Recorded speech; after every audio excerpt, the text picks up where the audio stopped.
Social మీడియాలో ఎప్పుడు ఎలా ఫేమస్ అవుతారో చెప్పడం కష్టం. సామాన్యుడిని సైతం సెలబ్రేటింగ్ చేయగలుగుతున్నాయి సామాజిక మాధ్యమాలు. యూట్యూబ్, ఇన్స్టాగ్రామ్, ఫేస్బుక్, స్నాప్చాట్స్ ద్వారా చాలా మంది ఫేమస్ అవుతున్నారు. రోడ్డుపై భిక్షాటన చేస్తూ బూతులు తిడుతూ కూడా ఓవర్ నైట్ స్టార్స్ అయిపోవచ్చు అంటూ నిరూపించాడు షేక్ అహ్మద్ పాషా అలియాస్ కుర్చీ తాత.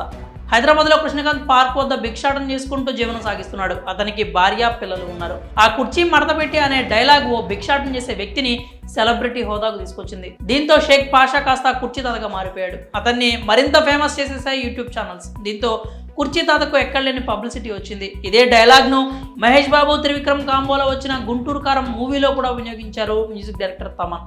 ఈ పాట సినిమాకు ఎసెట్ అయిన సంగతి విదితమే. అతడికి చిత్ర యూనిట్ ₹1,00,000 రెమ్యూనరేషన్ కూడా ఇచ్చింది. ఇటీవల తోటి యూట్యూబర్లను తిట్టిన కేసులో జైలు పాలైన కుర్చీ తాత కొన్ని రోజులుగా కనిపించట్లేదు. ఆ తర్వాత ఏమయ్యారో కూడా తెలియదు.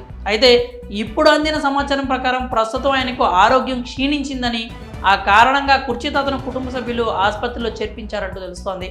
గాంధీ ఆసుపత్రి వైద్యులు ఆయనకు పరీక్షలు చేయగా క్యాన్సర్ అని నిర్ధారణ అయిందని, పరిస్థితి విషమంగా ఉన్నట్లు వైద్యులు నిర్ధారించినట్లు తెలుస్తోంది. కాగా ఆయన ఆల్కహాలిక్ కూడా కావడంతో ఈ వ్యాధి బారిన పడినట్లు తెలుస్తోంది. ప్రస్తుతం ఆయనకు వైద్యులు చికిత్స అందిస్తున్నట్లు వార్తలు వస్తున్నాయి. మరి కుర్చీ తాతకు క్యాన్సర్ అంటూ వస్తున్న వార్తలపై మీరేమనుకున్నారు? మీ అభిప్రాయాలని కామెంట్స్ రూపంలో తెలియజేయండి.